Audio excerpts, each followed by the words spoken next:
얼마 전에 우리 동창 신부들 모임이 있었어요. 한참 재미나게 노는데 내 정말 친한 형이 전화를 받더니 그러더라고요. 뭐라고? 죽었다고? 아씨, 왜 죽어? 좀만 기다리지. 아씨, 내가 찾아가려고 그랬는데 왜 죽었어? 장례 미사가 언제야? 그렇게 묻더라고요. 월요일 날 전화를 받았으니까 수요일 날 수원 모전동 성당에서 장례 미사라고 알아서 딱 끊더라고요. 그래서 내가 너무너무 존경하고 좋아하는 형이길래 형 신부를 형, 경남형 무슨 얘기야? 그랬더니 유일하게 대자가 한 명이 있는데 위암 말기였대요. 4기. 근데 이제 신부인 대부를 이제 보고 싶었던 거. 그 신부님이 대부니까. 그래서 보고 싶다고 연락이 계속 왔대요. 계속 왔는데 내일 가지 이렇게 미루다 보니까 대자 죽은 걸 못 본 거야. 그러니까 그냥 내일로 미루다가 그 소중한 대자 죽는 걸 못 본 거예요. 그게 전화를 끊더라고요. 그래서 내가 그 형한테 그래서 형, 영국의 조지 버나드 쇼라는 사람이 있어. 들어봤지? 조지 버나드 쇼. 그랬더니 들어봤대. 그 사람이 극작가야. 근데 그 사람이 1950년에 죽었는데 그 사람이 몇 살에 죽었냐면 94살에 죽었어. 94살에 죽었는데 94살에 죽으면서도 자기 묘비명에 뭐라고 써놨느냐면은 우물쭈물하다 내 이럴 줄 알았다. 이렇게 써놓고 죽었어. 94살에 죽으면서도 우물쭈물하다 내 이럴 줄 알았다. 이러고 죽었어. 무슨 얘기냐면 우리가 내일 하지 하다가요 소중한 일을 못하는 경우가 많아요. 이 게으른 사람들이요 내일 할게 그러다가요 아무 일도 못하고 죽는 경우가 많아요. 어떤 게으른 처녀가 있었어요. 이 처녀는 아무것도 하기 싫은 거야. 머리도 안 감고 세수도 안 하고 이빨도 안 닦고 그냥 감기를 그냥 코에다 맨날 달고 사는 거예요. 밥도 자기 손으로 안 해먹고 자도 그냥 이불 속에 들어갔다가 그대로 터널 만들어 놓고 그대로 나오는 그런 여자예요. 근데 나머지는 아무것도 내 손으로 안 하는데 꼭 하나 자기가 해야 되는 일이 있어요. 똥은 자기가 싸야 돼요. 똥은 자기가 싸야 돼요. 똥은. 그 똥도 그냥 며칠 그냥 미루다가 그냥 도저히 배가 아파갖고 어쩔 수 없을 때 이제 옛날에 그냥 그 화장실 뒷간에 이제 똥 누러 가는 거죠.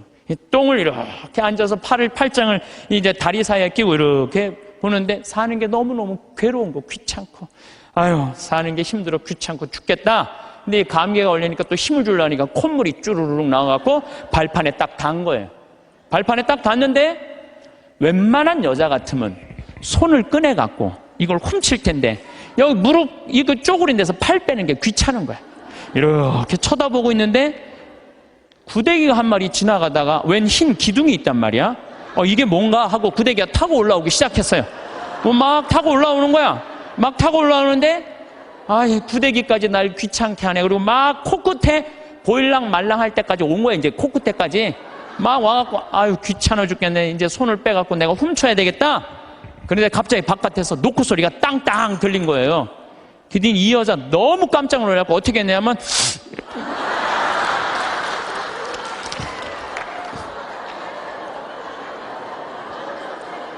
우물쭈물하다가 그러는 경우 참 많아요. 우물쭈물하다가 큰 코 닥치는 사람들 많아요. 여러분들 이런 분들도 많아요. 성당 나가. 나중에 나갈게. 내가 좀 더 늙으면 나갈게. 그러다가 성당 나가서 회개도 안 하고 정말 하느님 만나지도 않고 그러다가 갑자기 죽는 경우 많아요. 막 게으른 처녀나 내일 가지 그러다가 그 중간에 그냥 시모님한테 병자성사도 못 받고 죽는 사람이나 뭐 달라요? 달릴 게 뭐 있어요? 우리 생태마을에는 이제 그 여름에 환경 피정을 해요. 전국에서 70개 성당이 와요. 그럼 애들이 한 3,000명 정도 와요. 그럼 2월 달에 예약이 끝나요. 그럼 어떤 성당은 2월 달부터 계속 답사 와요. 답사 오고 프로그램 확인하고 선생님, 신부님, 수녀님들이 다 와갖고 궁금한 거 있으면 다 물어봐. 그런 성당들은요 와서 프로그램 잘하고 가요. 근데 어떤 성당은 답사도 안 오고 전화도 안 하고 프로그램 문의도 전화 안 해. 6월달, 7월달 하기 전에 6월달에 오리엔테이션을 해요. 전국에 있는 성당에 다 오라고 그래갖고 하루. 그래서 프로그램 다 답사식 그것도 안 와. 아무 준비도 안 하고 딱 왔다가 내가 이럴 줄 알았으면 여기 안 왔다고. 그리고 그냥 2박 3일 동안 싸우고 가는 성당들도 있어요. 보면은. 인생에 있어서 준비가 안 돼 있는 사람들은 항상 싸워요. 항상. 보면은 우리 생태마을에도 우리 직원들 이렇게 보면은 야 여기 고추밭에 대 좀 한 100평 좀 전부 다 걷어놔. 저녁에 와보면 안 걷어놨어. 왜 안 걷어놨어? 뭐 태풍이 온다고 그랬다, 뭐 누가 일을 시켰다, 계속 핑계를 대요. 그럼 내가 잘라요. 게으른 사람은 어떻게 했어요? 자르면 또 우린 대개 서울, 경기도에서 이제 다 취직을 해갖고 하잖아요. 집에 가갖고는 또 뭐라고 그러냐면 그 생태마을 망해야 된다고 그런 데는 막, 예. 꼭 게으른 사람들이 남 핑계를 많이 대요. 마태복음 24장 45절에 보면 충실한 종과 불충실한 종 얘기가 나와요. 주인이 자기 종에게 집안 식솔들에게 제때 양식을 내줬는데 그렇게 하는 슬기로운 종이 있는가 하면은 주인이 늦게 오려니 하고 술 먹고 때리고 이래갖고 주인이 갑자기 어느 날 와서 당황한다 이거죠. 그러니까 여러분들 우리가 인생을 살 때는 항상 부지런해야 돼요. 그러니까 여러분들 앞으로 5년 후에 내가 뭘 할 거다, 10년 후에 뭘 할 거다, 20년 후에 뭘 할 거다, 30년 후에 뭘 할 거다, 이거 계획 서 있어야 돼, 안 서 있어야 돼요? 서 있어야 돼요. 그런데 그냥 아무 계획 없는 분들, 여기 지금 50에 은퇴해갖고 나는 아무 계획이 없다. 그러면은 50에 은퇴하면은 죽어요, 안 죽어요? 그 죽으면 너도 편안하고 나도 편안하고 대한민국 다 편안한데 안 죽어요. 50이 넘어서 100살까지 안 죽는 거. 50년 동안 아무 계획이 없는 사람들은 게으르게 살 수밖에 없어요. 여러분들, 우리나라가 지금 100살 이상이 몇 명이냐면 13,400명이에요. 100살 이상이. 근데 더 놀라운 건 뭔지 아세요? 3년 전에 내가 100살 이상 넘은 사람들 조사를 했을 때 몇 명이냐면 2,400명이었어요. 2,400명. 3년 사이에 10,000명이 늘은 거, 10,000명이. 안 죽고 10,000명이 그대로 3년 사이에 10,000명이 늘은 거예요. 지금 90살에서부터 100살까지는 몇 명이냐면 13만 4천 명이에요. 13만 4천 명. 그런데 80살에서부터 90살까지는 몇 명이냐면 97만 명이에요. 97만 명. 근데 70살부터 80살까지 몇 명이 270만 명, 273명. 그래서 65세 이상이 몇 명이 613만 명, 613만. 근데 이분들이 안 죽고 그대로 가는 거야, 이제. 안 죽고 그대로 가는데 계획이 있어요, 없어요? 계획이 없는 거예요. 이거 큰일이에요. 저는 제가 신학교 때 무슨 세미나를 했느냐면은 30년 전 얘기예요. 신학교 때 무슨 세미나를 했느냐면은 앞으로 주 5일째가 되면은 사람들 성당 안 간다. 토요일 날, 일요일 날 놀러 나가지 성당 안 간다. 그리고 한두 번 놀러 나가다 보면은 특히 천주교는 고해성사 봐야 되고 귀찮으니까 냉담길로 들어선다.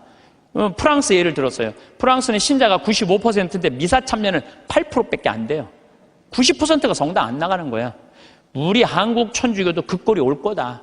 그런 세미나를 했었어요. 그래? 만약에 그렇다면은 내가 신부가 될 때는 나는 이렇게 해야지. 시골에다가 아름다운 데다 집 져놓고 토요일 날, 일요일 날 클리 놀러 와라. 클리. 놀러 와서 거기서 미사 참여도 하고 교육도 받고 찬양도 해자. 그래갖고 저는 신학생 때부터 생태마을 꾸밀 걸 생각을 했었어요. 그때부터 나는 공부도 하고 책도 읽고. 그래서 신부 되자마자 저는 땅 보러 다녔어요. 돈이 한 푼도 없는데도 30억짜리 50억짜리 땅 보러 다녔어요. 진짜로. 근데 한 15년 전에 교구에서 평창에 땅 있으니까 쓰라고 저한테 허락을 했어요. 그래서 저는 15년 전부터 생태마을을 꾸민 거예요. 쫙 꾸몄죠.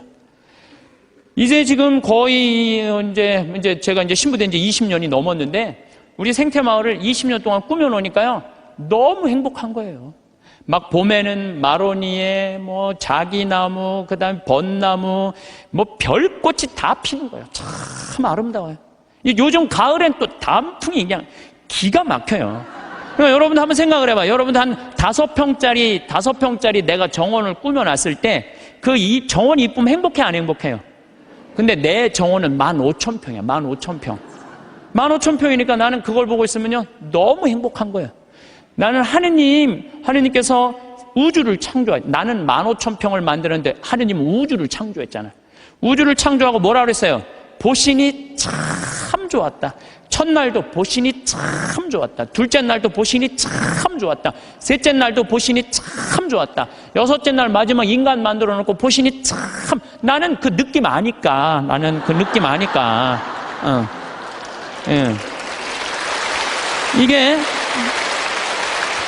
내가 이제 우리 이제 이 평창 생태마을을 꾸며놓으니까 교우들도 많이 오고, 그랬더니 이제 주교님께서 저를 부르시더니 수원 교구에 15만 평이 있다는 거예요. 여주에. 거기를 생태마을로 꾸미라는 거예요. 그래서 요즘 제가 그 생태마을 꾸미느냐고 진짜 바빠요. 그러니까 그냥 하루가요 금쪽 같아요. 15,000평 꾸미는데 15년 걸렸는데 15만 평 꾸미려면 몇 년이 걸릴 것 같아요. 이제 경험도 있고 나름대로 이제 역량도 생겼으니까 거기 한 10년 정도는 충분히 꾸밀 것 같아요. 그러니까 저는 60살 때까지 할 일이 줄을 서서 기다리고 있는 거예요. 그러니까 게으를 시간이 없는 거예요. 게으를 시간이. 근데 이번 3월 달에 아프리카 잠비아를 갔는데 80만 평의 농토를 수녀님들이 갖고 있더라고요. 근데 2만 평밖에 안 한 거, 2만 평밖에. 그래서 수녀님 왜 이 넓은 농토를 다 풀밭으로 그냥 황무지로 놔두고 왜 2만 평밖에 농사를 못 짓느냐? 그랬더니 신부님 기계가 아무것도 없는데 손으로 한 사람이 최대한 농사 지을 수 있는 게 1,000평이에요, 1,000평. 거기 한 20명 되는데 20명이 다 줘봐 2만 평밖에 못 하는 거. 기계 살 돈이 없다는 거예요. 그래서 내가 수녀님한테 약속을 했어요. 수녀님, 내가 한국에 가갖고 포크레인, 트랙터, 경운기 다 사서 보내줄 테니까 걱정하지 말아라. 내가 내년에는 이 80만 평 완전히 농장으로 만들어주겠다. 그렇게 약속을 그냥 하고 왔어요, 제가. 그냥 하고 왔는데, 아니, 여기 딱 한국에 와갖고 제가 강의 때 몇 번 얘기했어요. 좀 도와줬으면 좋겠다. 한 2억 정도면 될 것 같으니까 여러분들 도와줬으면 좋겠다. 근데 교우들이 또 우리 절에 다니시는 분들, 교회 다니시는 분들까지 보내주는 거예요. 근데 3억이 들어왔어. 난 2억이면 되는데 굳이 3억까지 들어와. 3억. 그런데 막상 포크레인을 사고 트랙터를 사고 경운기를 사고 이래 보니까 딱 3억이 드는 거예요. 그러니까 하느님 계산하고 내 계산하고는 달랐던 거예요. 하느님은 3억인데 제가 왜 2억이라고 그럴까? 하느님이 3억을 보내준 거죠. 근데 요즘은 시절이 좋아갖고 택배로 다 가요. 그래서 내가 오늘 인천항에 가서 내일 이제 택배로 가는 거 축성 다 해주고 그리고 왔어요. 그러니까 이제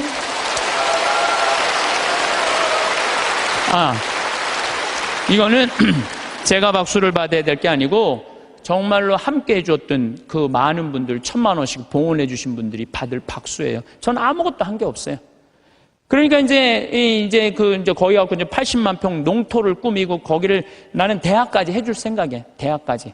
그 대학까지 만들어주려고 생각을 해보니까 또 한 10년은 내가 그러니까 난 70살 때까지 일이 기다리고 있는 거예요. 70살 때까지 우리 신부들이 70에 은퇴하거든요. 근데 은퇴하기 전까지는 나는 일이 기다리고 있는 거예요. 게으르지 않을 수 있는 거죠. 그럼 이제 70살 넘어서는 뭘 할까? 우리 동창 신부들끼리 모여갖고 야, 우리가 70살이면 지금 70에 은퇴하라고 그러는데 70이면 지금 다 아저씨 같잖아요. 그렇죠? 그럼 70에 우리 뭐 할까? 그래갖고 우리 신부들끼리 모여갖고 한 얘기가 그 얘기야. 야, 우리 70 넘으면 있잖아. 적어도 신부 생활 한 30년, 40년 하면은 하느님하고 거의 친하니까 반 귀신이다. 반 귀신 되니까 우리 커피숍 하자.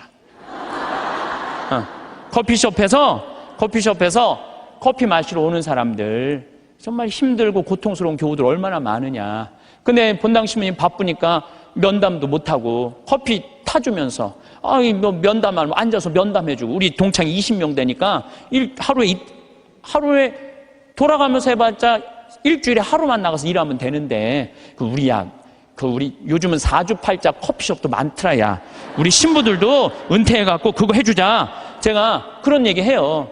우리가 죽을 때까지 계획이 있어야 돼요. 계획이 없으면은요 우리의 삶이 너무너무 힘들어요. 우리의 삶이. 여러분들은 무슨 계획이 있으세요? 내가 지금 50, 60대 갖고 남은 30년, 40년 어떻게 살 계획 있으세요? 없으세요? 만약에 없다면은요 게으른 처냐고 별반 달릴 게 없어요. 지금 바로 지금 다가오고 있어요. 근데 아무 일도 안 하고 있으면 문제가 많은 거예요. 그리고 내가 그 요양병원 의사가 나한테 해준 얘기예요. 70살 먹은 딸이 93살 먹은 엄마한테 요양병원에 와갖고 뇌졸중으로 쓰러진 엄마한테 와갖고 밥을 먹이면서 한 숟갈 먹일 때마다 죽어 그러더래요. 그래서 왜 엄마한테 밥을 먹으면서 죽으라고 그러느냐? 그랬더니 70살 먹은 딸이 하는 얘기가 의사 선생님 내 말 좀 들어보라고. 엄마가 91살 때 뇌졸중으로 쓰러졌다는 거예요. 여러분들 90살 넘으면요 기력 다 떨어질 때, 그렇죠? 거기에 뇌졸중까지 쓰러지면은 길게 살아야 6개월 1년이에요. 그래서 자식들이 자식이 75, 73, 70, 그 다음에 68이라는 거야.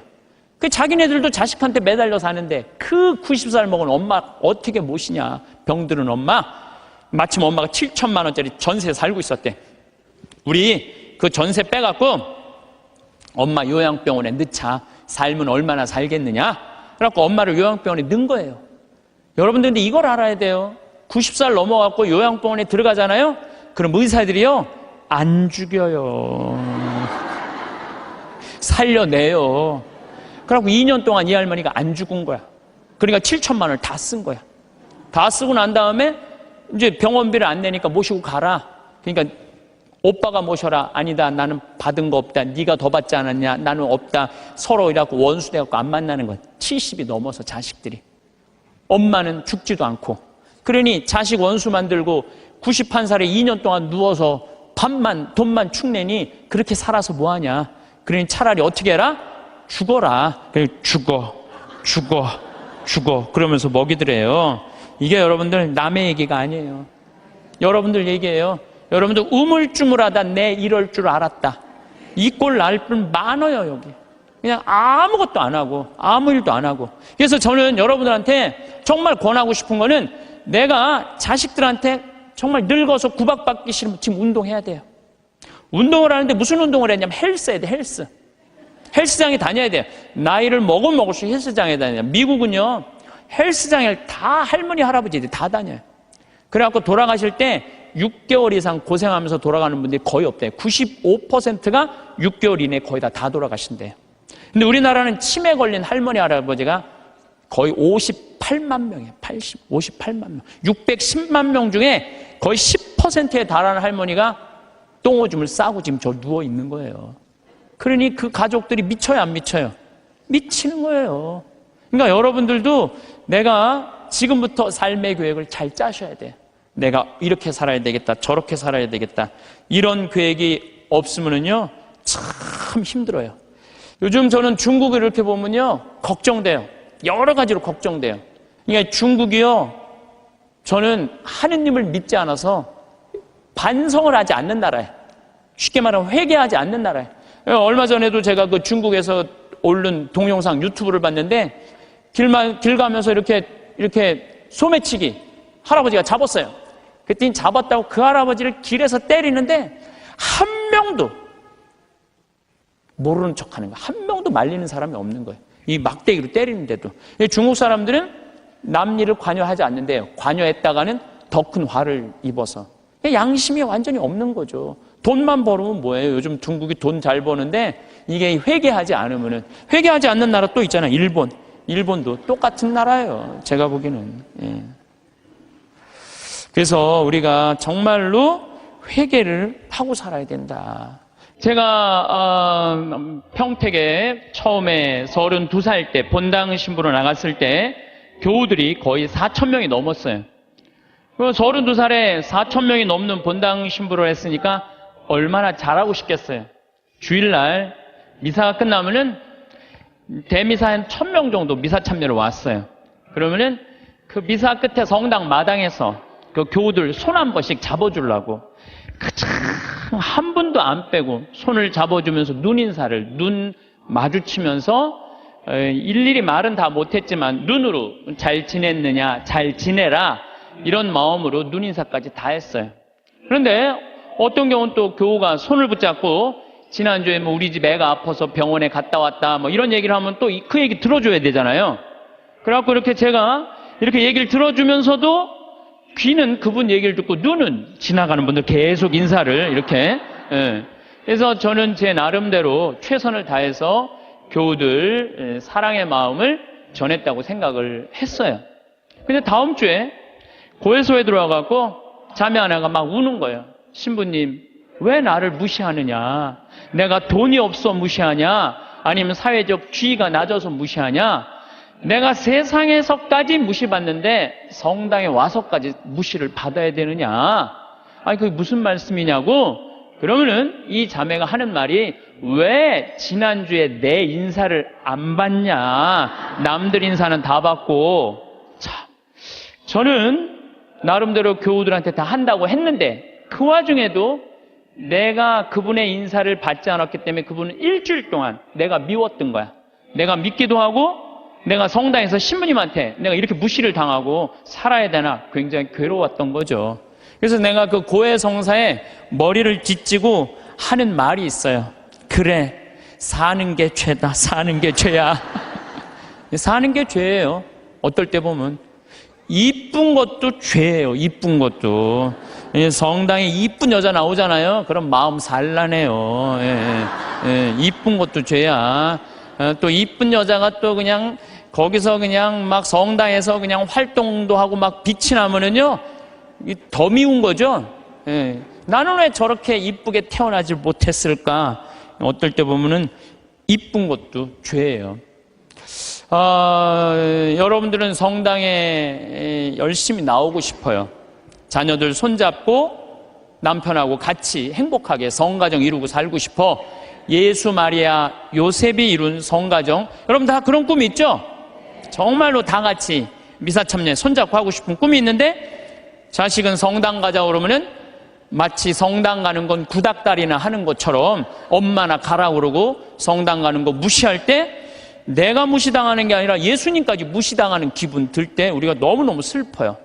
남편은 또 술 먹고 바람 피고 때리고 폭력을 하면은, 여러분들 그런 남편 정말로 죽이고 싶을 때도 있잖아요. 정말 난 착하게 살고 싶은데 마음에 죽이고 싶은 생각이 들 때가 있어요. 얼마 전에 어떤 할머니가 56년 동안 남편이 계속 때렸던 거예요. 근데 이 할아버지가 이 병이 누워갖고 치료하자고 그러는데도 또 그날도 때린 거예요. 그러니까 할머니가 홧김에 그 할아버지를 결국은, 그러니까 그 할머니는 평생 맞으면서도 가정을 지키고 싶었던 거예요. 그런데 그런 조그만 죄들이 쌓여서 제 생각에는 큰 죄가 되는 것 같아요. 조그만 죄들이. 나는 착하게 살고 싶은데 세상이 가만 놔둬요, 안 놔둬요? 가만히 안 놔두잖아요. 나 성당에서 신앙생활 열심히 하고 싶은데 다른 사람이 나 욕하고 헐뜯으면은 내 마음 안에서 미움이 생겨요, 안 생겨요? 나는 정말로 착하게 살고 싶은데 남들이 가만히 안 놔두는 거야. 또 보이스피싱 있잖아요. 이 금쪽 같은 아들이 서울 가서 공부 잘하고 있는데 갑자기 전화가 한 통 온 거예요. 지금 아들이 교통사고가 나갖고 지금 병원에 내가 데려다 준 사람이다. 이 응급실에 있는데 수술 안 하면은 죽는다. 빨리 돈 좀 보내라. 아니, 아들이 죽는다는데 묻지도 따지지도 않고 어떻게 해요? 돈 300만 원 보내줬어. 그랬더니 한 10분 후에 아들이 전화하는 거, 엄마 잘 있느냐고. 멀쩡한 아들이. 이미 돈은 보냈는데. 그렇게 2008년부터 3만 건이 넘는 보이스피싱에 우리 순진한 사람들이 얼마만큼의 돈을 손해를 받느냐면 3,700억을 손해를 봤어요. 3,700억을. 그러니까 그 착한 사람들이 그렇게 돈이 사기당했다고 생각했을 때 화가 나요, 안 나요? 화가 나요. 착하게 살고 싶은데도 세상이 가만히 놔두지 않는 거예요. 근데 여러분들, 여기 계신 여러분들 대부분이 착하게 살고 싶은 분들일 거예요. 그러니까 이 시간에 여기 나왔겠죠. 한번 착하게 살아보고 싶은 의지가 있는 분들 아니에요. 근데 남을 죄짓게 하는 사람들은 반드시 하느님께서 거기에 응당한 대가를 치른다고 예수님 말씀하시잖아요. 예수님께서 이런 말씀을 하시죠. 남을 죄짓게 하는 일이 일어나지 않을 수는 없다. 참 중요한 말을 해요. 우리가 세상을 살면서 남을 죄짓게 하는 일을 안 일어날 수는 없다. 그러나 불행하여라. 그러한 일을 저지르는 자, 이 작은 이들 가운데 하나라도 죄짓게 하는 것보다 연자매를 목에 걸고 바다에 내던져지는 편이 훨씬 낫다. 너희는 스스로 조심하여라. 우리 이 세상 살아가면서요, 나도 죄를 안 짓고 살아야 되지만 나로 하여금 다른 사람이 죄를 져서는 안 된다는 거예요. 그래서 항상 죄에 대해서 경계를 해야 되는 거죠. 그래서 여러분들 주위 중에 지금 사기치는 사람들, 남 괴롭히는 사람들, 이런 사람들 누가 다 대신 벌 줄 거야? 하느님께서 대신 다 벌 줄 거예요. 그래서 여러분들이 직접 벌 주지 마세요. 누구한테 미뤄? 하느님한테 미뤄. 하느님이 좀 알아서 좀 해달라고. 그래서 이 세상에서 제일 회개시키기 힘든 사람이 어떤 사람이냐면은 자기는 죄 지은 게 하나도 없고 다 남 탓이라고 생각하는 사람. 마누라 실컷 두들겨 패고 난 다음에 당신 마누라 때리면 안 된다고 그럴 때 나는 잘못한 거 하나도 없다. 저 마누라가 잘못해서 내가 두들겨 팬 거다. 이런 사람은 회개시킬 수가 없어요. 그러니까 여기 계신 분들 중에 나는 지금 잘하고 있는데 남들이 잘못돼 갖고 내가 죄를 짓는 거다. 내가 때리거나 이러는 거다. 이거 큰 위험에 빠진 분들이에요. 옛날에 러시아에 신부님이 한 분 계셨어요. 이 신부님은 이렇게 시내 본당 신부님이었어요. 근데 이렇게 가정방문 아침에 나가고 병자성사를 나갈 때 보면 그 앞에 몸 파는 여자들이 그냥 성당 앞에 시내니까 쫙 있었어요. 그래갖고 밤새 막 옷 그런 거 그냥 빨아놓고 걸어놓으면은 신부님이 나가면서 회개하라고, 니네들 때문에 수많은 사람들이 죄 속에 빠지고 너희들도 죄의 굴레 속에서 산다고, 회개 안 하지면은 너희들은 지옥에 갈 것이라고. 신부님 나갈 때 또 들어올 때 또 그냥 밤에 그냥 여자들이 그냥 몸 판다고 쫙 이상하게 옷 입고 앉아 있으면은 그냥 신부님 눈꼴이 시잖아요. 그러니까 뭐라 그래? 회개하라고. 너희들 그렇게 죄 지면은 지옥에 갈 거라고. 그래서 신부님은 평생 그 여자들한테 회개하라고 얘기를 했어요.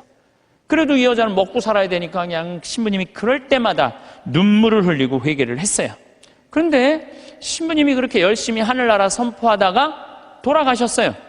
돌아가셨는데 신부님이 돌아가신 날 그 성당 앞에서 맨날 몸 팔던 여자도 같이 죽은 거야.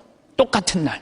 그래갖고 이제 베드로 성인 앞에 갖고 이제 천당, 지옥, 연락, 도정을 딱 받으려고 이렇게 줄 서서 있는데 신부님이 가만히 보니까 평생 몸 팔고 살던 여자가 앞에 딱 서 있는 거야. 이 여자가 내 앞에 있네? 그래갖고 이제 저 여자 평생 죄 짓고 산 여자니까 저 여자는 지옥에 갈 거야.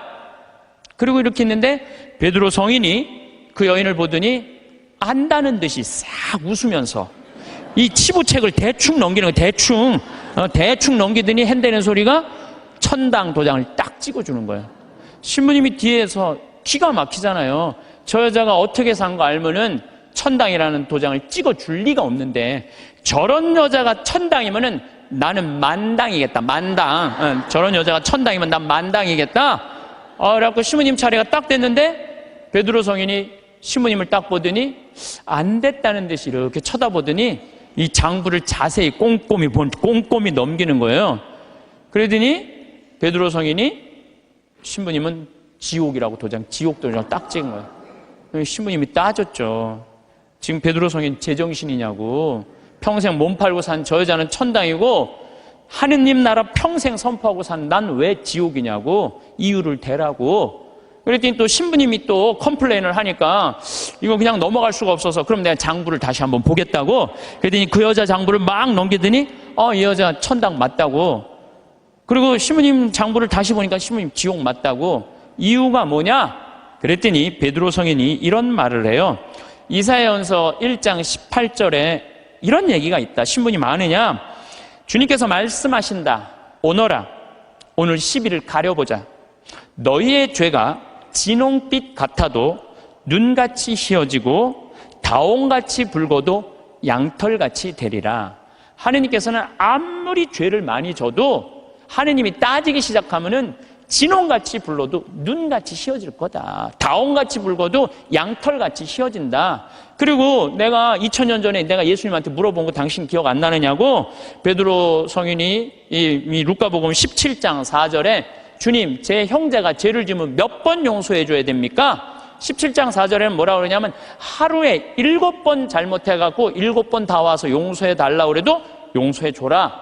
나는 그렇게 배웠다. 근데 신부님이 나갈 때마다 회개하라고 할 때 그 여자는 눈물을 흘리고 회개했다. 그럴 때마다 나는 2000년 전에 예수님이 세워놓은 원칙에 따라서 다 용서해 줬다. 그래서 이 여자는 평생 매일매일 용서를 빌어서 이제는 용서해 줄 게 없다. 근데 신부님은 평생 살면서 남 회개해라, 그냥 지옥에 간다 말은 했는데 신부님은 한 번도 하늘에 대고 눈물 흘리면서 용서 청한 적이 없다. 근데 신부님이 평생 살면서 죄 한 번도 안 졌냐? 봐라, 이거 평생 쌓인 장부 한번 쫙 해고 신부님이 그걸 보고 아무 말도 안 하고 스스로 지옥으로 걸어 들어갔다는 이야기가 있어요. 인간으로 태어난 이상 우리가 죄를 안 짓고 살 수는 없습니다. 근데 제가 이렇게 가만히 보면요, 시골에서 사는 분보다는 도시에서 사는 분들이 죄를 훨씬 더 많이 져요. 시골에는요, 죄 질 일이 거의 없어요. 제가 우리 평창, 읍내 이렇게 저녁에 나가보면은요, 여기 도시에 와보면 막 빙글빙글 막 이상한 이발소 막 돌아가는 거 천지잖아요. 우리는 하나도 없어요, 그런 게. 죄 짓고 싶어도 질 수가 없어요, 죄 짓고 싶어도. 그리고 우리 시골은 밤에 이렇게 낮에도 마찬가지예요. 읍내에 나가면은 신호가 한 2개, 3개 있는데 아무리 늦게 떠나도 빵빵거리는 사람이 없어요. 근데 내가 서울 강의, 오늘도 서울에 와서 강의하지만 1초만 늦게 출발해도요, 빵빵빵빵 그래요. 이게 사람 사는 동네인지 또 아래층, 위층 또 층간소음 때문에 서로 싸우고 스트레스하고 이게 도시에서 살면 살수록 죄를 많이 짓는 것 같아요. 시골에서 사는 것보다는. 또 높은 자리에 올라가면 올라갈수록 죄를 질 수밖에 없어요. 내가 알던 어느 시장님. 네, 시장님인데 열심히 우리 천주교 교우죠. 근데 자기는 정말로 돈을 안 받았대요. 정말 하느님 앞에 맹세할 수 있대요. 그런데 자기가 감옥에 10달 갔다 왔대요. 갔다 온 이유가 뭐냐면 추석 때 선물 꾸러미들이 그렇게 많이 들어온대요.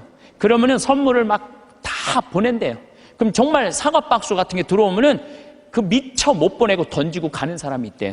그럼 업무 바쁘다 보면 다음날 뜯어보면 거기 안에 돈이 꽉 들어있대요. 그래갖고 다시 돌려줘도 하루만 그게 그 집에서 잠을 자도 이게 거리가 된다는 거예요. 자기는 전혀 받고 싶지 않은데. 그러니까 높은 자리에 올라가면 올라갈수록 죄 짓고 싶지 않은데 그래서 여러분들 출세하는 거 그렇게 좋아할 거 없다는 거예요. 높은 자리에 올라가면은요, 죄 지을 수 있는 기회가 훨씬 많아요. 많이 가지면 가질수록 죄를 더 많이 짓는. 부자가 하늘나라 들어가는 것보다는 낙타가 바늘구멍 통과하는 것이 훨씬 쉽다고 예수님 말씀하셨잖아요.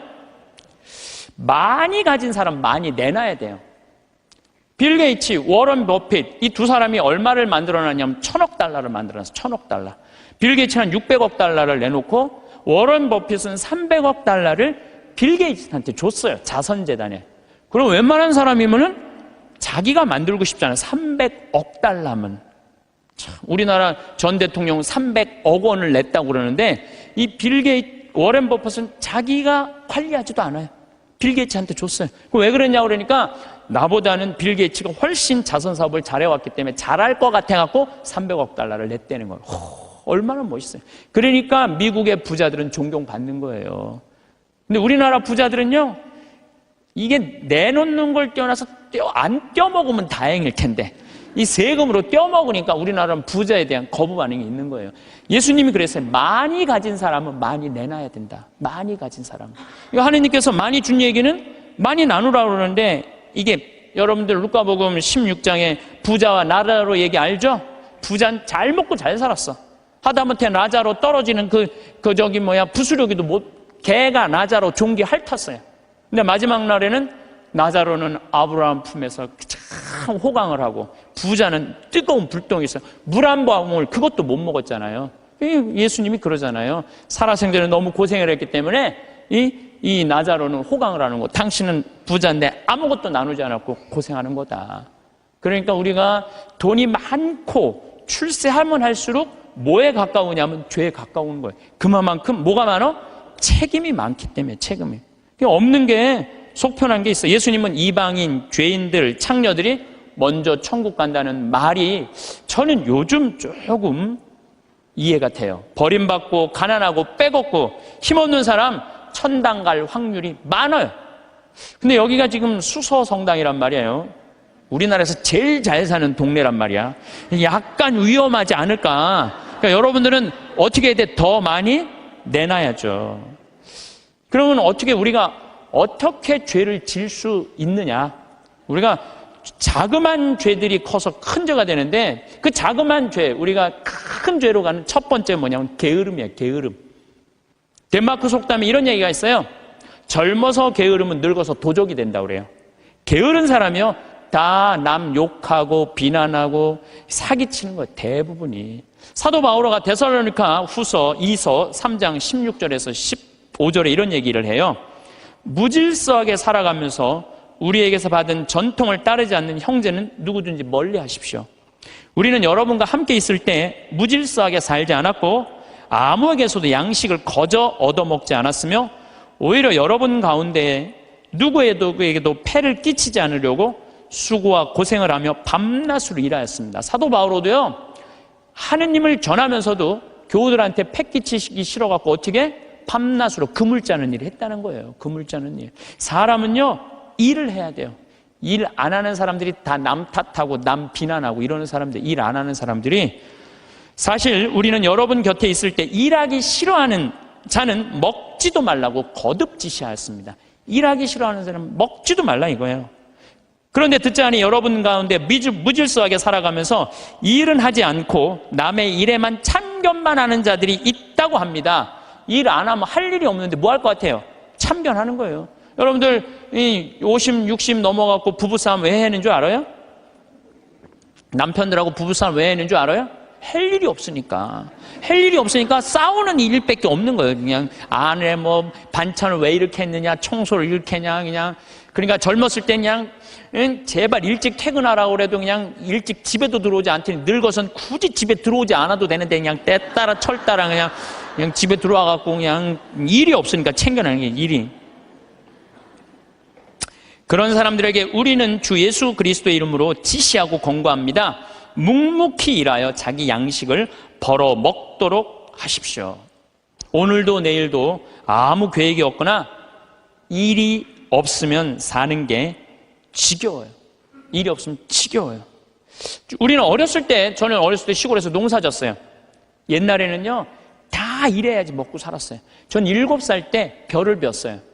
사람들이 믿지 못하겠지만 할머니들은 이해가 할 거예요. 7살 때 벼를 뱄어요. 벼를 베고 아버지가 꼭 이 뒤에다가 꼭 볕단을 한 단씩 져줬어요. 그럼 그걸 지고 집에까지 갔었어야 돼. 그 지고 가면 목이 얼마나 따가운지 몰라요. 그래갖고 내가 지금도 기억이 안 되니까 논두렁에 내가 이렇게 그게 무거우니까 기대고 한 얘기가 있어. 아유, 사는 게 이렇게 힘드네. 이렇게. 그러니까 옛날에는요, 중고등학교 학교도 못 다녔지만은 옛날에는요, 애들이 10살, 15살 다 일했기 때문에 문제 있는 애들이 없었어요. 근데 요즘은요, 아버지만 일해도 다 먹고 살아. 나머지는 일을 안 해도 돼. 근데 학생은 뭐가 전문이에요? 뭐가 일이에요? 학생한테는 공부가 일이죠. 그런데 여러분들 이걸 알아야 돼요. 대한민국 이 병을 고쳐야 돼요. 애들이요, 중학교 1학년 때까지는 따라가요, 공부를. 근데 중학교 2학년만 되면 못 따라가요. 갑자기 함수, 이원 1차 연립 방정식 이런 게 막 미지수 이런 게 막 나와요. 그러니까 애들이 이해를 못하는 거예요. 중학교 2학년만 되면은. 영어도 막 관계 대명사, 관계 부사. 내가 2학년 교과 과정을 다 이거 강의하는 거 뽑아봤어. 나도 모르는 게 많더라고. 나도 모르는 게. 그러니까 중학교 2학년 애들은요, 몸은 크지 이해는 안 되지. 엄마는 공부하라고 그러지. 학교 가면은 수업 시간에 알아듣는 건 하나도 없지. 신경질이 나요, 안 나요? 그러니까 이 중학교 2학년 애들이 무서운 거예요. 그래서 무서운 거예요. 얘네들이. 얼마 전에도 중학교 2학년 애가 선생님한테 욕을 하고 그냥 신경질 하는데 창문을 깨갖고 그냥 여기 붕대를 감고 왔더라고. 중학교 2학년이요, 무시무시해요. 북한이 왜 전쟁을 못 일으켜요? 중학교 2학년 애들이 무서워서 전쟁을 못 일으켜요. 얘네들이 무슨 일을 할 줄 몰라갖고. 여러분 혹시 자녀들 중에 중학교 2학년, 걔네들 무서워요. 중학교 2학년 애들. 요즘은 그 운전면허인데도 초보 운전 이거 안 써붙인대잖아요. 차 뒤에다가 중2 타고 있음 이것만 써붙이면 그냥 아무도 안 건드려. 그러니까 중학교 2학년 때부터 어떤 일이 벌어지느냐면은 중학교 2학년, 3학년, 고등학교 1, 2, 3학년 5년 동안 이해 안 되는 상태에서 5년을 학교를 다니는 거예요. 그러니까 이때부터 뭘 하느냐면 게임을 하는 거예요. 이때부터 게임을 하는 거예요. 그건 이해가 되니까. 게임은 이해가 되잖아요. 몇 번만 하고. 그리고 시험은 한 번 못 보면 그걸로 끝나지만 게임은 한 번 실패해도 다음에 다시 기회 줘요, 안 줘요? 머리만 살면 계속 기회를 주잖아요. 그러니까 애들이 게임에 미치는 거예요. 그러니까 5년 동안 게임을 하면은요, 정상적인 애들이 거의 없어요. 근데 독일은요, 딱 7학년제로 해갖고 중학교 2학년 딱 나이 돼갖고 얘가 공부를 이해를 한다. 그럼 인문계 학교로 보내요. 공부를 이해 못한다. 그럼 기술학교로 보내요. 기술학교로. 얘네들은 스트레스 받을 일이 하나도 없는 거야. 우리나라는 이해하는 놈이나 못하는 놈이나 다 고등학교 3학년 때까지 가는 거야. 이제 내일 모레 이제 수능 볼 때까지 다 같이 가는 거야. 수능 볼 때까지. 그러니까 5년 동안 얘네들이 다 수많은 문제들을 일으키는 거예요. 공부 못하는 애들은요, 학교 가갖고 운동을 하든지, 아니면 내가 지금 잠비아에 트랙터 경운기 포크레인 보내듯이 트랙터 경운기 포크레인을 배우든지, 그럼요, 걔네들 절대 문제 일으키지 않아요. 일이 없으니까, 학교에 가갖고 일이 없으니까 얼마나 지겹겠어요. 거기다가 그냥 학원 밤까지. 그러니까 애들이 미치는 거예요. 그러니까 요즘 애들이 제정신 있는 애들이 별로 없는 거죠. 그래서 제가 항상 드리는 말씀이 그거예요. 고등학교 3학년 여러분들 자녀들 가운데, 고등학교 3학년 자녀들 가운데 애는 착해. 등치는 산만하고 머리가 안 돌아가. 그런 애들은 우리 생태마을에 취직시키세요. 우리 생태마을에 지금 농장도 10명이 필요하고 주방도 10명이 필요해요. 왜냐하면 농장에요, 천지가 돈이에요. 여러분 고개만 돌리면 천지가 돈이에요. 왜? 이 10월 1일부터 한 20일까지 깻잎 따거든요. 깻잎만 작년에 우리가 5천만 원, 5천만 원어치 깻잎을 담아서 팔아요. 그러면은 2억 원어치를 따도 2억 다 팔아요. 근데 딸 손이 없는 거야. 딸 손이. 깻잎 끝나고 나면 콩잎, 이 콩잎 누런 거 이거 다 돈이에요. 다 돈이에요. 그것만 따갖고 된장 속에 박아두면은 서울 사람들 그것만 먹으면 이거 어디서 사느냐고. 다 돈이야, 다 돈. 근데 뭐가 일이 없다는 거예요. 내가 우리 수원교구 주부에다가도 고등학교 3학년 아이들 중에 튼튼한 아이들, 수능 시험 못 본 애들, 이런 애들, 착한 애들, 이런 애들 취직 원서 내라고 내가 수없이 지금 내도 고등학교 3학년 졸업한 애들은 한 명도 없어요. 뭐냐면 내 자식만은 농사 안 시키겠다 이거예요. 내 자식이 여기서 빈둥거리고 놀아도 끝났는데도 엄마들은 꿈을 포기하지 않는 거예요. 대한민국의 불행이 여기 있는 거예요. 거기서 그냥 원서만 넣어갖고 대학 들어가 봐요. 그럼 끝나고 난 다음에 취직 안 되면. 그래서 캥거루가 우리나라가 47만 명이에요. 엄마의 그 뱃속에서 25, 30살이 됐는데도 직장을 못 구하고 그냥 집에서 엄마 뱃속에서 그냥 거기서 용돈 받아갖고 쓰는 애들 캥거루가 47만 명이래. 47만 명. 그러니까 그 집들이 다 스트레스 받는 거예요. 죽이느니 원수니 너 같은 걸 낳고 내가 미역국을 끓여 먹은 내가 미친놈이라는 둥 뭐 이런 일들이 벌어지는 거예요. 저는 그래서 이런 생각이 들어요. 지금 시골에 우리가 농민들이 한 350만, 한 360만 정도 되는데 다 70, 80, 90의 나이가 취직 그 집에 다 테란이에요. 다. 지금 20대들 놀고 집에서 컴퓨터 게임 이거 하는 애들 전부 다 거기 취직시키라는 거예요.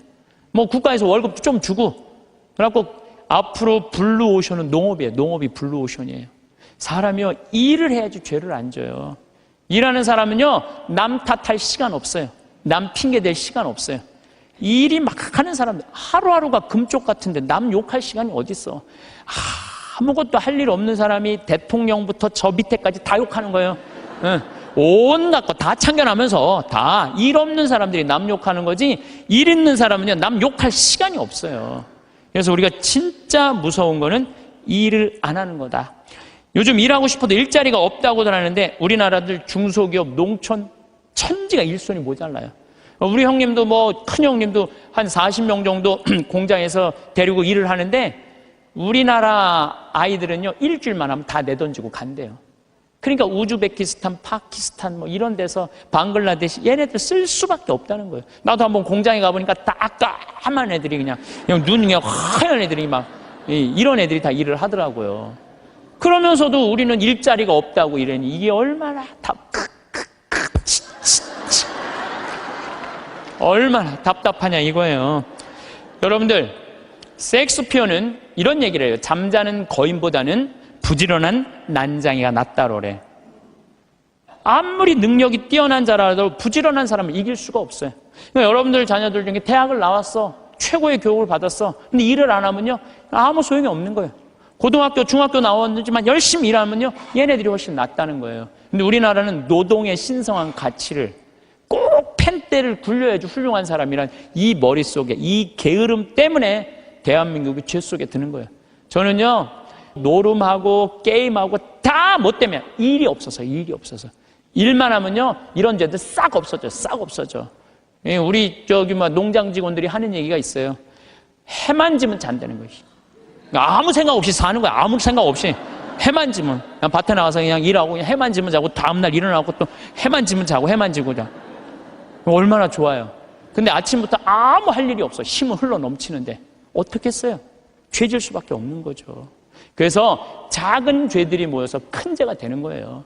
그래서 첫 번째 우리가 경계해야 되는 건 게으름이에요. 게으름. 여러분들도 레저를 하든지 연령회를 하든지 호스피스 봉사라든지 헬스라든지 수영장을 다니든지 등산을 다니든지 일을 해야 된다는 거예요. 두 번째 우리가 죄로 가는 길은 뭐냐면은 시기심이야. 이거는 다음 주에 하도록 하겠습니다. 네, 감사합니다. 사람은 누구나 좀 쉬고 싶다고 말합니다. 바쁜 하루하루가 지나가면 지칠 때가 있고 그럴 때마다 우리는 아무것도 하지 않고 그냥 가만히 있고 싶다는 생각을 합니다. 하지만 막상 정말로 아무것도 할 일이 없는 날들이 며칠씩 이어지면 우리 마음은 예상과 다르게 편안해지지 않습니다. 오히려 묘한 불안감이 찾아오고 하루가 길게만 느껴지며 마음 한구석이 텅 빈 것처럼 허전해집니다. 아침에 눈을 뜨는 순간 오늘 나를 기다리는 일이 하나도 없다는 사실을 깨달을 때가 있습니다. 그 순간 우리는 어쩐지 하루가 무겁게 느껴집니다. 해야 할 일이 없다는 것은 분명 편한 일처럼 보이지만 실제로는 우리 마음이 기댈 곳을 잃어버린다는 뜻이기도 합니다. 마음이 기댈 곳 없이 그저 흘러가게 두면 우리는 생각보다 쉽게 힘을 잃고 무기력해집니다. 하루가 의미 없이 지나가고 그런 날들이 쌓이면 우리는 점점 우리 자신이 작아지는 것 같은 기분을 느끼게 됩니다. 창밖을 바라보며 하루가 지나가는 것을 그저 지켜만 보고 있으면 시간은 느리게 가는 것 같으면서도 어느새 하루가 끝나 있습니다. 그리고 그렇게 지나간 하루를 돌아보면 내가 오늘 무엇을 했는지 기억나는 것이 없습니다. 그저 시간이 흘러갔을 뿐 내가 하루를 살았다는 느낌이 들지 않습니다. 이런 날들이 반복되면 우리는 점점 우리 자신과 멀어지는 것 같은 기분을 느낍니다. 사람은 본래 무언가를 하며 살아가도록 만들어진 존재입니다. 손을 움직이고 생각을 모으고 작은 목표를 세우고 그것을 이루어가는 과정 속에서 우리는 살아있음을 느낍니다. 그래서 일이 있다는 것, 무언가 해야 할 것이 있다는 것은 사실 우리 삶에 있어 큰 축복입니다. 일이 없다는 것은 자유로운 듯 보이지만 실제로는 우리를 공허함 속으로 밀어넣습니다. 여러분 중 많은 분들이 각자의 자리에서 저마다의 일을 감당하며 살아가고 계십니다. 누군가는 밖에서 일을 합니다. 몸이 힘들고 때로는 사람들과 부딪히면서도 하루를 열심히 살아냅니다. 땀을 흘리고 책임을 다하고 집으로 돌아오는 그 하루하루가 결코 쉽지 않습니다. 몸도 마음도 지치는 날이 많지만 그렇게 하루를 채우고 돌아오는 것 자체가 여러분을 살아있게 만드는 힘입니다. 또 누군가는 집에서 하루를 보냅니다. 하지만 이것은 쉬는 것이 아닙니다. 집안의 살림을 챙기고 하루의 질서를 지키기 위해 끊임없이 신경 쓰고 움직여야 합니다. 아침 식사를 준비하고 집안을 정돈하고 빨래를 개고 저녁 상을 차리는 일. 이 모든 것이 보이지 않는 곳에서 우리 삶을 지탱하는 중요한 일입니다. 집에서 하는 일은 돈으로 환산되지 않기에 때로는 그 가치가 가볍게 여겨지지만 사실 그것이야말로 우리 삶의 가장 든든한 바탕입니다. 밖에서 하는 일이든 집에서 하는 일이든 우리가 하루를 허투루 보내지 않고 열심히 살아낸다는 점에서는 모두 같습니다. 모두가 같은 귀한 일을 하고 있는 것입니다. 일의 종류나 크기가 중요한 것이 아니라 그 일을 통해 우리가 하루를 의미 있게 채워간다는 것이 중요합니다. 그런데 여기서 한 가지 더 중요한 것이 있습니다. 일은 꼭 크거나 돈이 되는 일이어야만 의미가 있는 것이 아니라는 사실입니다. 우리가 흔히 일이라고 하면 밖에서 하는 일, 돈을 버는 일만을 떠올리기 쉽지만 사실 우리 삶을 지탱하는 일은 훨씬 더 넓고 다양합니다. 나의 하루를 움직이게 하는 일이라면 그것이 무엇이든 그것만으로 충분히 의미가 있습니다. 아침에 일어나서 세수를 하고 간단히 밥을 챙겨 먹는 일, 창문을 열어 바람을 들이고 이불을 정돈하는 일, 화분에 물을 주고 마당을 쓸고 냉장고를 정리하는 일, 이런 작은 일들이 사소해 보일 수 있지만 이 모든 것이 우리 삶을 굳건히 지키는 중요한 일입니다. 이런 작은 일들을 하나하나 해나가는 과정 속에서 우리는 하루를 살아가고 있다는 실감을 느낍니다. 사람은 가만히 있을 때보다 손에 잡고 할 작은 일이 있을 때 마음이 더 편안합니다. 작은 일이라도 해내고 나면 우리는 스스로에게 이렇게 말할 수 있습니다. 오늘도 나는 무언가를 해냈다고, 나도 여전히 쓸모 있는 사람이라고. 그 작은 확인이 우리에게는 큰 힘이 됩니다. 그것이 바로 우리가 작은 일이라도 만들어서 해야 하는 이유입니다. 일을 한다는 것은 단순히 무언가를 완성하는 것 이상의 의미를 가집니다. 일을 하는 동안 우리는 생각을 모으고 집중하고 우리 자신을 하나의 목표를 향해 움직이게 합니다. 그 과정 속에서 우리는 흐트러지지 않고 무기력해지지 않으며 우리 삶의 중심을 잡을 수 있습니다. 작은 일을 해내는 것이 마음을 지키는 가장 큰 방패입니다. 반대로 아무것도 하지 않고 하루를 보내면 우리 마음은 쉽게 흐트러집니다. 할 일이 없으면 자꾸만 쓸데없는 생각이 머릿속을 맴돕니다. 걱정이 커지고 불안이 자라나고 우리 자신이 쓸모없는 존재처럼 느껴집니다. 그런 날들이 계속되면 우리는 점점 더 무기력해지고 일어서기가 더 힘들어집니다. 하지만 작은 일이라도 손에 잡고 해나가면 그 무기력함을 물리칠 수 있습니다. 그래서 우리는 일을 만들어서라도 해야 합니다. 거창한 일이 아니어도 괜찮습니다. 오늘은 서랍을 하나 정리해보자. 오늘은 밖에 나가서 잠깐 걸어보자. 오늘은 집 앞 화단을 가꿔보자. 이렇게 작은 목표를 세우고 그것을 하나씩 해나가는 것만으로도 우리는 하루를 의미 있게 만들 수 있습니다. 이런 작은 일들은 우리에게 리듬을 만들어줍니다. 아침에 일어나서 해야 할 일이 있고, 오후에 할 일이 있고, 저녁에 마무리할 일이 있다면 우리 하루는 자연스럽게 흘러갑니다. 그 흐름 속에서 우리는 안정감을 느끼고 삶이 여전히 우리 손 안에 있다는 것을 확인합니다. 또한 일을 한다는 것은 우리가 여전히 세상과 연결되어 있다는 뜻이기도 합니다. 밖에서든 안에서든 지금 우리에게 해야 할 일이 있다는 것은 우리가 아직 세상으로부터 잊히지 않았다는 뜻입니다. 우리에게는 여전히 살아갈 이유가 있고 우리가 해야 할 역할이 있으며 우리가 지켜야 할 무언가가 있습니다. 그것이 바로 일입니다. 생각해보면 우리가 하는 일의 대부분은 눈에 띄지 않는 것들입니다. 아무도 알아주지 않고 누구도 칭찬하지 않는 일들입니다. 하지만 그렇다고 해서 그 일들이 의미가 없는 것은 아닙니다. 오히려 그런 작은 일들이 모여서 우리의 하루를 만들고 우리의 삶을 만듭니다. 식탁을 닦고 설거지를 하고 옷을 정리하고 마루를 쓸고 먼지를 털어내는 이 모든 일들이 우리 집을 집답게 만들고 우리 삶을 삶답게 만듭니다. 그리고 이런 일들을 하는 동안 우리는 우리 자신과 대화를 나눕니다. 손을 움직이면서 오늘 하루를 돌아보고 내일을 생각하고 작은 계획을 세웁니다. 일을 하는 시간은 단순히 무언가를 완성하는 시간이 아니라 우리가 우리 자신과 함께 있는 시간이기도 합니다. 그래서 일은 우리를 외롭지 않게 만들어줍니다. 일의 크기나 돈을 얼마나 버는가는 중요하지 않습니다. 세상의 기준으로 보면 하찮아 보이는 일이라도 그것이 나의 하루를 채우고 나의 마음을 움직이게 한다면 그것으로 충분합니다. 우리는 각자의 자리에서 각자의 방식으로 일을 하고 있고 그 모든 것이 다 소중합니다. 가끔은 이렇게 생각해 보십시오. 내가 지금 하고 있는 이 작은 일이 내 삶을 지탱하는 기둥이라고. 아침에 일어나서 밥을 먹고 집안을 정돈하고 무언가를 정리하고 누군가를 돌보고 나 자신을 돌보는 이 모든 일들이 내 삶을 무너지지 않게 하는 힘이라고. 그렇게 생각하면 어떤 일도 하찮지 않습니다. 우리는 때로 우리가 하는 일이 너무 작아 보여서 속상할 때가 있습니다. 남들은 더 큰 일을 하는 것 같고 더 의미 있는 일을 하는 것 같아 보입니다. 하지만 사실 모든 사람이 각자의 자리에서 자기만의 크기로 일을 하고 있습니다. 크고 작음의 문제가 아니라 그 일을 통해 우리가 하루를 살아내고 있느냐가 중요한 것입니다.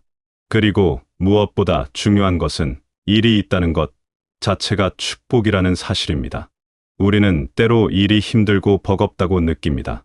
하기 싫은 날도 많고 지치는 날도 많습니다. 하지만 그럼에도 불구하고 내 손으로 할 수 있는 일이 있다는 것, 그 자체가 우리 삶을 무기력함에서 벗어나게 하는 가장 크고 충분한 축복입니다.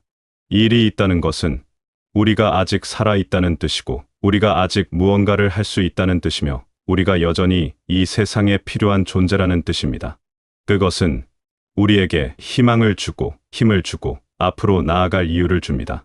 매일 아침 눈을 뜨고 오늘 할 일을 생각하고 그것을 하나씩 해나가는 것. 그 단순한 반복 속에서 우리는 우리 삶의 주인으로 살아갑니다. 누가 시켜서 하는 일이 아니라 내가 선택해서 하는 일. 그 선택과 실행의 과정 속에서 우리는 우리 자신을 존중하게 됩니다. 그러니 여러분, 지금 여러분이 하고 있는 그 작은 일을 소중히 여기십시오. 그것이 무엇이든 그 일이 여러분의 하루를 채우고 있다면 그것은 충분히 의미 있는 일입니다. 여러분은 지금 이 순간에도 귀한 일을 하고 계십니다. 때로는 힘들 수도 있고 때로는 지칠 수도 있습니다. 하지만 그럼에도 불구하고 여러분은 하루하루를 성실히 살아가고 계십니다. 작은 일이라도 해내고 손으로 무언가를 만들고 마음을 다해 하루를 채워가고 계십니다. 그 모든 것이 여러분을 지탱하는 힘입니다. 아침에 눈을 떴을 때 오늘 할 일이 있다는 것에 감사하십시오. 그 일이 비록 작더라도 그것이 여러분을 움직이게 하고 여러분에게 하루를 살아갈 이유를 준다면 그것은 여러분에게 주어진 선물입니다. 그 선물을 소중히 여기며 오늘도 한 걸음씩 나아가시기를 바랍니다. 여러분의 삶이 언제나 의미 있고 여러분이 하는 모든 작은 일들이 빛을 발하며 여러분이 매일매일 하루를 살아내는 그 자체로 충분히 소중한 사람이라는 것을 잊지 않으시길 바라겠습니다. 오늘도 작은 일을 해내며 하루를 살아가는 여러분에게 깊은 응원을 보내며 그 작은 일들이 모여 여러분의 삶을 더욱 단단하고 따뜻하게 만들어 가기를 진심으로 바라겠습니다.